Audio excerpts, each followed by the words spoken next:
Yes, good afternoon. Sava here from Football Heritage TV. It's quite simple. The Ballon d'Or is coming up. Erling Haaland, Lionel Messi, they are the two favourites. Who gets your vote? We're going to look deep into this, but is it going to be the magician? Is it going to be the sorcerer, the player that has kept us all entertained for the last 20 years in world football?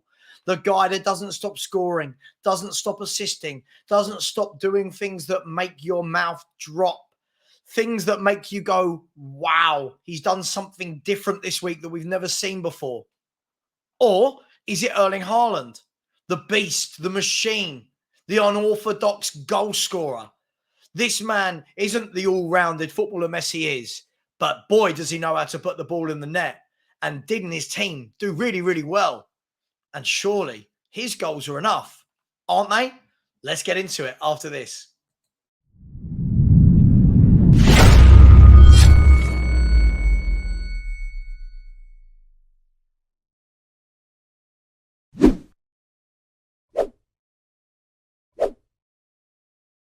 Yes, good afternoon. When picking Ballon d'Ors, there's so much scrutiny that goes with this. Is it fixed? Why is it always the same two players? Oh, it can't always be Messi and Ronaldo. Surely it can. They're the best players or have been. Why don't defenders win it? Why don't midfielders tend to win it a lot? I believe the last sort of non-goal scoring player, so to speak, was Fabio Cannavaro back in 2006. But let's be brutally honest. For the last 13, 14 years, this award, other than Luka Modric picking it up once, has been won by the two greatest players on the planet, Lionel Messi and Cristiano Ronaldo. So can there really be any beef? Can anybody really be that surprised? Yes, you might have your favourite player who's had a good year, but these guys, their levels are up here. Not every now and then, their levels are up there to constantly hit these dizzy heights. Now, yes, Cristiano Ronaldo has faded away in the last year or two, but Lionel Messi is still doing Lionel Messi things. Let's have a look at this, right? Lionel Messi versus Haaland, 22 years of age versus 36 years of age. The young pretender versus the seasoned pro. Who wins it? There's two ways of looking at a Ballon d'Or for me. There's two ways of looking at both of these players. One, we can look at stats, and we're going to. We can look at their goals, their assists. We can look at their stats and say, oh, look at the numbers. This person deserves it. Done. Then you've got the less statistical-based theories and emotions, and you can actually look at, okay, what was achieved? Now, both these players have achieved magical feats in the last year.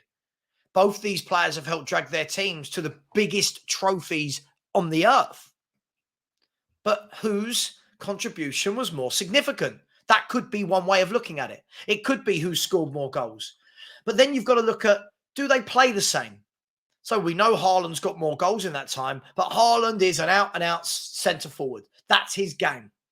Lionel Messi's not a centre forward, hasn't been for many years if anyone's watched him closely. This guy now drops into midfield, decides when he wants to be a playmaker, decides when he wants to dribble with the ball, decides when he wants to be a goal scorer, dictates play, dictates the tempo of the game. Now, we're going to look at some numbers, and this is really interesting. So Lionel Messi, and this is looking at the 22-23 season. There is no point starting to add on this season. There's no point adding on Messi's time in Miami. There's no point adding on Haaland's 6 goals in the Premier League this year. There's no point the year before. That's not what this award is going to be based on. So we're looking purely at the 22-23 season. Now, in all of this, you're also going to say, aren't you, that Lionel Messi has played in France, not as good as the Premier League. But then you have to weigh it up that Lionel Messi is 36, was still the main man, arguably, at PSG, and is always the main man for Argentina. So let's weigh this up. Lionel Messi, let's start with him. So Lionel Messi, in the 22-23 season, played 32 league games for PSG. 32 league games. And in those 32 league games, Lionel Messi, sorry, let me just double check this. Lionel Messi got 32 goal contributions. Okay, 32 goal contributions. That was 16 goals and 16 assists. Okay, so 1 goal contribution a game for a 36-year-old who had Neymar and Mbappe in front of him, who were the main goal scorers within the team. Then if we look at his Champions League form, in 7 Champions League games, he got 4 goals and 4 assists. So again, he's averaging more than 1 goal contribution a game. And this will tell you how he's slightly evolved. I would say slightly evolved. He's always given hundreds of assists. But now you can see how the goals are leveling out with the assists as he's dropping back in the pitch. So he's still scoring for fun, but he's now assisting more than ever. So 7 games in the Champions League, 4 goals, 4 assists. So 8 contributions in 7 games. So far, he's doing better than 1 contribution a game. Then we go to the World Cup. Let's be brutally honest. Now, this is where it will be quite skewed. It's really, really difficult because Erling Haaland wasn't at the World Cup.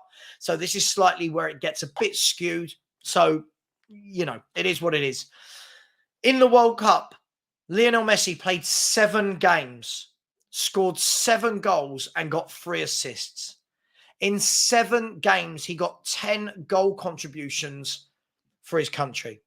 Now, not only did he get 10 goal contributions, and not only across 22-23 for Argentina did he play 14 games and score 18 goals, 18 goals plus 12 goal contributions. These are stupid numbers. These are just embarrassing numbers. He dragged them to the World Cup. He won them the World Cup. Don't worry, we're going to put the argument forward for Haaland as well. But he won them the World Cup when they were down and out in so many games. It was Lionel Messi that picked up the can, that ran with it. 36 years of age. How many of you I saw saying, "Oh, he's finished. He's 36. He plays in a rubbish league. Oh, he can't do it. He's failed with Argentina." Then in the space of the year, wins the Copa America and the World Cup. We've got to add that in as well, the Copa America. Right? The man is phenomenal. The man has done it all. The man has, at the age of 36, gone and been the best player at a second World Cup with 10 goal contributions and won the World Cup for his country. Let's be honest, Argentina are never winning that World Cup without Lionel Messi in that squad. You can argue it, you can debate it.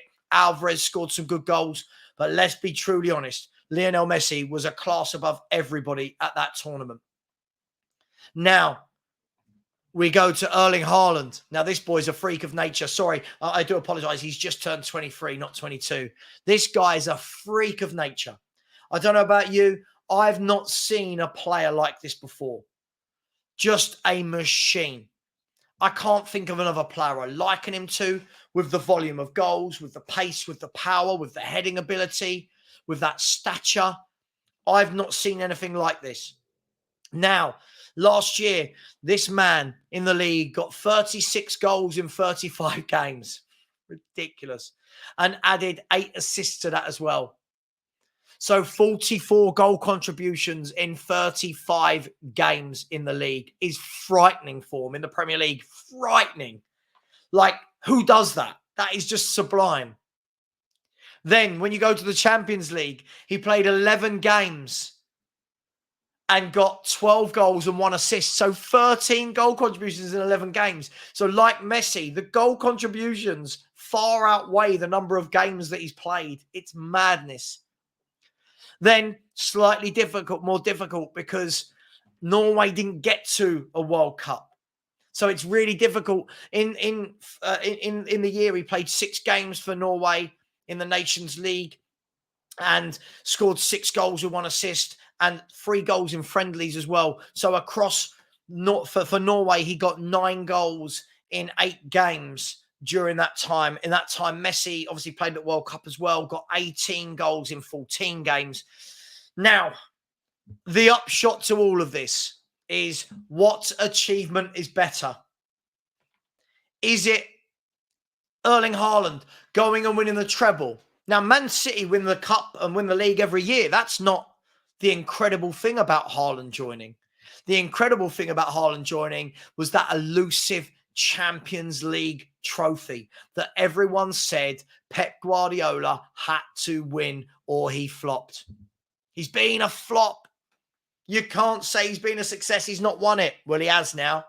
And Erling Haaland was a massive part of that with all of those Champions League goals in the run-up. Or was it better? The World Cup win from Lionel Messi, the world's biggest stage. Doubted. He was doubted. He's finished. He can't do it anymore. He's not the same player. He doesn't have the same impact on games that he used to. He then turns up at the World Cup, gets 10 goal contributions in 7 games, 7 goals in 7 games, lifted them from the jaws of defeat, so to speak, from despair, games where they weren't playing well. And he said, give me the ball. I will do this.